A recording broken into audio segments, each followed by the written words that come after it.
Alors, vous savez quoi? Je vais faire quelque chose. Donc, cette vidéo, je la partage sur YouTube, mais elle s'adresse plutôt à ma communauté, à la communauté Feng Shui de Facebook. En fait, j'ai l'idée qui m'est venue parce que vous êtes fantastique, ma communauté Facebook, parce qu'en fait, l'interaction qu'on a ensemble entre ce que je poste, votre intérêt pour certains posts et vos réponses, etc. Forcément, j'essaye toujours du mieux que je peux et en fonction de mon temps de vous y répondre. Et parfois, j'ai soit des questions, soit des réponses qui me, je dis non, c'est pas possible. Donc du coup, j'ai dit, bah, tiens, je vais essayer de répondre en choisissant. Je regarde parce que je me connecte en fait sur certaines questions. Je vais essayer de répondre en fonction de l'intérêt ou de la profondeur de la question. Je dis profondeur parce qu'en fait, je vais répondre à une question sur l'orientation sud, là, parce que je ne peux pas répondre par écrit parce que je bloque Facebook pour 3 jours. Donc, le mieux, c'est d'y répondre. Donc, je vais répondre à Caroline. Donc, le sujet du post pour les amis YouTube était un sujet sur le Sud, en Feng Shui, palais de vie, de la relation aux autres. Vous lirez dans les livres, vous verrez dans certaines vidéos, la renommée, la réputation, c'est bien au-delà de ça. La relation aux autres du Sud, c'est un palais de vie de notre relation aux autres. Donc, qui concerne la famille, les amis en place, les amis à venir, le voisinage, les problèmes de justice, par exemple, ça fait partie de l'orientation sud. Les employeurs, les salariés, les chefs d'entreprise. Nous n'existons dans le professionnel que parce que nous avons des relations aux autres. Ça, première chose pour le palais de vie. Deuxièmement, le poste concerné, j'ai mis un petit post sur le fait que les relations aux autres étaient basées sur 2 socles, un socle de posture et de communication qui nous appartient, et puis un socle, la relation aux autres. Donc, être en relation avec les autres, c'est d'abord être en relation avec soi, et que le palais de vie du Sud en Feng Shui va tenir compte de ça. Et le Feng Shui, c'est du sur-mesure. Oui, vous pouvez lire dans les livres ou vous pouvez écouter des vidéos qui vont vous dire au Sud, il faut, c'est l'élément du feu, il faut donc y mettre les couleurs du feu, les matières du feu, les formes du feu, les 3 ensemble, allons-y gaiement, et donc du rouge, de la lumière, etc. Alors, je suis à contre-courant de tout ce que vous pouvez lire et écouter, enfin sur certains points. Donc, oui et non. 1. Tout ça, ça va dépendre de la fonction de la pièce. C'est-à-dire que sur votre plan, Caroline, je te prends à partie, mais c'est tout le monde. Sur votre plan d'habitat, eh bien, votre pièce au sud, a une fonction. Donc, soit c'est votre chambre, soit c'est votre cuisine, soit c'est votre salle de bain. Je fais exprès de citer 3 pièces fondamentales. OK? Donc, si c'est votre salle de bain qui est au sud, déjà une pièce en faiblesse énergétique de base puisque l'eau s'y écoule. OK. Donc, on ne va pas venir mettre du rouge ou trop de lumière dans une salle de bain dont la fonction de base est eau. Eau et feu sont en contre-indication. Mais je ne développe pas ça maintenant ici. Je vais répondre à la question.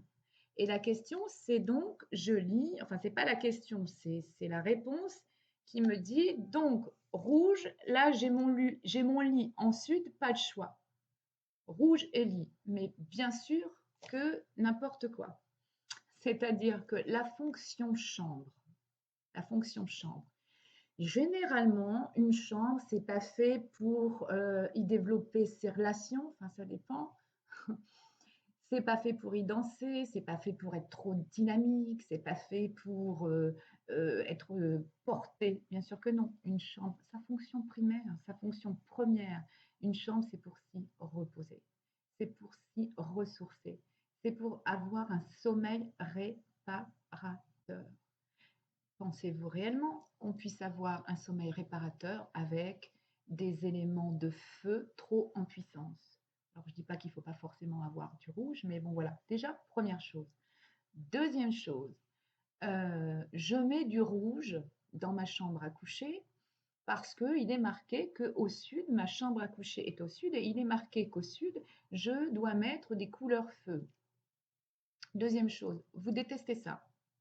Imaginez, le rouge, c'est pas votre couleur, vous rentrez pas en vibration avec cette couleur-là, qui a des significations quand même, hein. Le feu, c'est la lumière, le dynamisme dans sa partie positive, parce qu'après, dans la partie négative, c'est aussi incendiaire, ça détruit, ça brûle trop si on l'attise. Donc, vous n'aimez pas le rouge, mais vous avez lu, vous avez entendu qu'une pièce au sud, il faut mettre du rouge. Et vous allez en contre-production de votre propre vibration. Et ça ne fonctionnera pas. Troisièmement, vous êtes une personne très feu. Très, très feu. Vous prenez votre place. Vous êtes très dans l'expansion, etc. Et un petit peu comme moi, vous voyez, vous êtes... Et donc, vous mettez du rouge dans votre chambre. Troisièmement, ça ne peut pas fonctionner non plus parce que vous entendez bien, écoutez bien ce que je dis. Si vous êtes une personne très très feu, même un enfant d'ailleurs, la chambre d'un adulte ou la chambre d'un enfant qui plus est un enfant, qui se retrouverait sur une orientation sud. Et vous êtes déjà, nous sommes déjà dans une dynamique, dans une vibration, nous sommes des gens très très feu. Vous comprenez bien que de rajouter du feu dans un espace qui est censé être un espace de ressourcement, de calme, euh, de retrouver une paix, un sommeil, et accessoirement quand on est par exemple en couple, c'est quand même aussi pour le couple s'y retrouver, eh bien ça ne peut pas fonctionner. Vous allez devoir que, en fait, euh, renforcer cette énergie qui est déjà la vôtre, vous allez la décupler.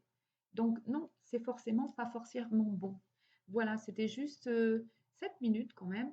Je voulais juste faire un petit point là-dessus. Donc Caroline, tu me dis, ma chambre est au sud et donc j'ai rouge, j'ai pas le choix.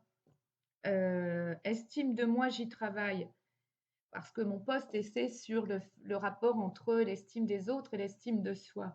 Non, non, non, non, parce que c'est peut-être ailleurs que tu peux positionner euh, des références au feu qui ne seront pas forcément foncièrement rouges.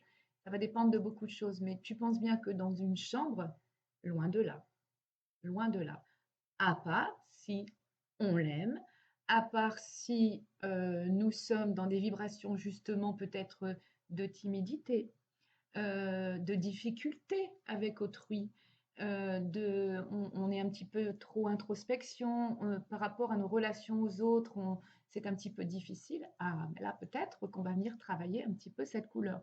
En tout cas, jamais moi je viendrai la travailler dans une chambre de façon trop vermillon ou voilà, ou peut-être par touche éventuellement. Voilà, donc c'était juste un petit point que j'estimais nécessaire. Et puis, ben, je vais m'amuser à ça un petit peu quand il y a des réponses ou des questions qui vont me... un petit peu... voilà. Donc, ben, écoutez, voilà. Donc, à tout vite. J'espère que cette petite initiative vous plaît.